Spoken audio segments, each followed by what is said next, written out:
नमः शिवाय। ओम नमः शिवाय। नमस्कार दर्शकों, बहुत बहुत स्वागत है। जो हमारे वैदिक ग्रंथ हैं उनमें दिया गया है कि यदि शुक्र छठे भाव में नीच का होकर बैठा हो और साथ ही जो लग्नेश है वो बलवान हो, जैसे कि लग्नेश यदि लग्न में ही बैठा हो या लग्नेश लग्न को देख रहा हो, तो ऐसी स्थिति में ऐसा शुक्र अपनी महादशा में शुभ फल देता है।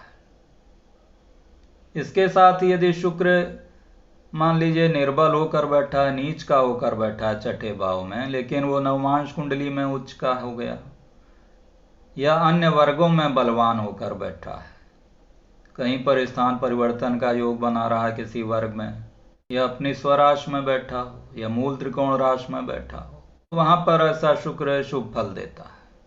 अब शुक्र के जो शुभ फल हैं वो किस प्रकार के हो सकते हैं?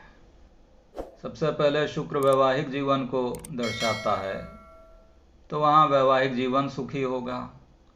विभिन्न प्रकार की जो भौतिक वस्तुएं हैं वो आपके पास रहेंगी, धन रहेगा, अच्छा वाहन का सुख मिलेगा।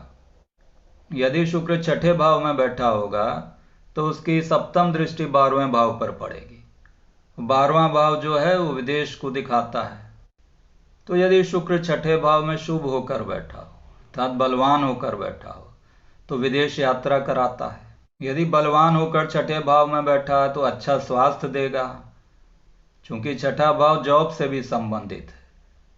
तो जो जॉब होगी आपकी वो भी अच्छी होगी, क्योंकि जो छठा भाव है वो करियर के भाव से, दशम भाव से नवम पड़ता है, अर्थात करियर का भाग्य यदि हम देखते हैं तो वो छठे भाव से देखेंगे। तो वहाँ पर यदि शुक्र बलवान बैठा है तो वहाँ करियर में आपका भाग्य साथ देगा, अच्छी जॉब मिलेगी, भाग्य का सपोर्ट करियर में मिलेगा। ऐसा शुक्र जो है वो आपको अच्छा वकील बना सकता है, एक बढ़िया डॉक्टर बना सकता है, या आप नर्स के पेशे में हैं तो एक आप अच्छी नर्स बन सकते हैं। तो यदि शुक्र बलवान होकर छठे भाव में है तो अच्छा स्वास्थ्य देता है, विदेश यात्राएं देता है, अच्छी जॉब देता है, करियर में भाग्य का सपोर्ट मिलता है। तो इस प्रकार इसके अपवाद भी हैं कि शुक्र यदि छठे भाव में बैठा है तो वो शुभ फल देगा, लेकिन अधिकतर केसों में यदि शुक्र छठे भाव में बैठा है और विशेष रूप से यदि वो निर्बल हो गया तो वहाँ पर वो काफ़ी अशुभ फल देता है अपनी दशा अंतर्दशा में। तो शुक्र यदि निर्बल होकर बैठा हो छठे भाव में, पाप ग्रहों के द्वारा देखा जा रहा हो, शत्रु राशि में बैठा हो, तो वहाँ पर ऐसा शुक्र जो है वो विभिन्न प्रकार के रोग दे देता है। विशेष रूप से जो गुप्त रोग हैं, जो जननांगों से संबंधित रोग होते हैं, वो विशेष रूप से देता है। जैसे यूरिनरी इन्फेक्शन दे सकता है, चूंकि छठा भाव कर्जे का भी है, ऋण का है, तो धन की हानि भी दे सकता है।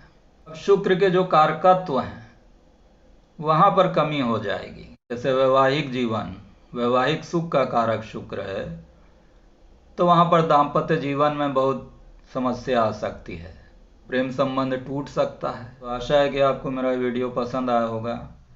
यदि पसंद आए तो कृपया लाइक करें, सब्सक्राइब करें, शेयर करें। धन्यवाद।